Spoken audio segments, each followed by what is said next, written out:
Today we'll be taking a look at Walt Whitman's 1888 poem, Soon Shall the Winter's Foil Be Here. Soon shall the winter's foil be here. Soon shall these icy ligatures unbind and melt, a little while, and air, soil, wave, suffused, shall be in softness, bloom, and growth.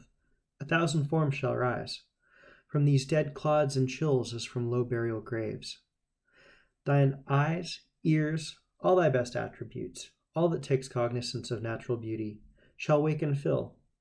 Thou shalt perceive the simple shows, the delicate miracles of earth, dandelions, clover, the emerald grass, the early scents and flowers, the arbutus underfoot, the willow's yellow-green, the blossoming plum and cherry. With these the robin, lark, and thrush, singing their songs, the flitting bluebird, for such the scenes the annual play brings on. That's a very beautiful poem by Whitman, and here we can see his original manuscript, where he wrote this poem by hand. My argument today is that Whitman was experiencing a feeling of sadness and longing while in winter. His poem clearly conveys a voice of hope and hope for the springtime. I believe that Whitman's poetic expression in this poem served as a positive and therapeutic outlet for his apparent and seasonally driven sadness. As we know, Whitman lived on the East Coast, and the winter times over there can be rough.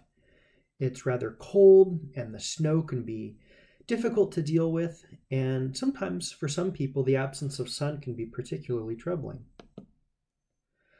A brief modern-day connection that I had while studying this poem is the concept of seasonal affective disorder. Now, I must say as a disclaimer first that it's necessary not to attempt to make any kind of diagnosis of Whitman because we don't know if that is something that he experienced, but it's worthwhile to consider. As seasonal affective disorder is something that affects many people today, it certainly could have years ago. A brief excerpt from the National Institute of Mental Health says that seasonal affective disorder is a type of depression that comes and goes with the seasons, typically starting in the late fall and early winter and going away during the spring and summer. Now, taking a look at some of the words that Whitman used in this poem, it's clear that he associates winter with death and springtime, and of course later on we can assume summer with life. He also references multiple senses.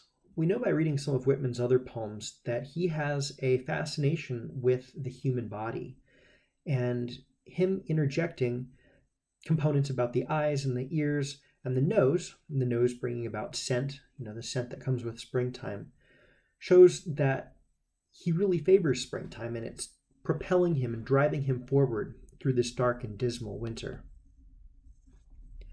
As we saw in the manuscript, there were a couple blots of ink, maybe parts where he held his pen down in contemplation, and there are also a few areas where he crossed out words and wrote above. He may have come back to the poem after thinking on it, maybe overnight or over a few hours, and adding a bit more.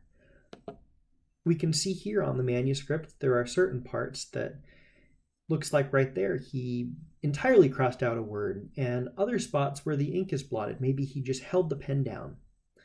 It can see that Whitman spent a lot of time with this, and it's something that he really wanted to perfect and make right.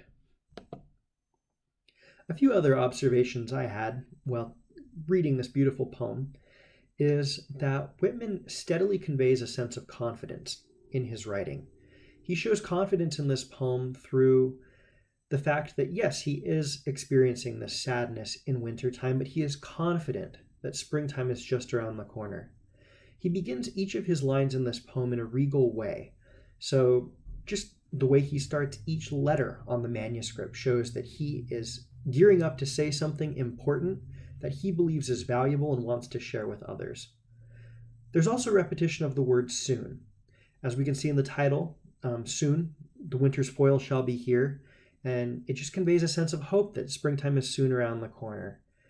The words of prominence of dandelion, clover, robin, and lark are also found, and those are very strong words that indicate springtime. Thank you for watching, and I hope you enjoyed it.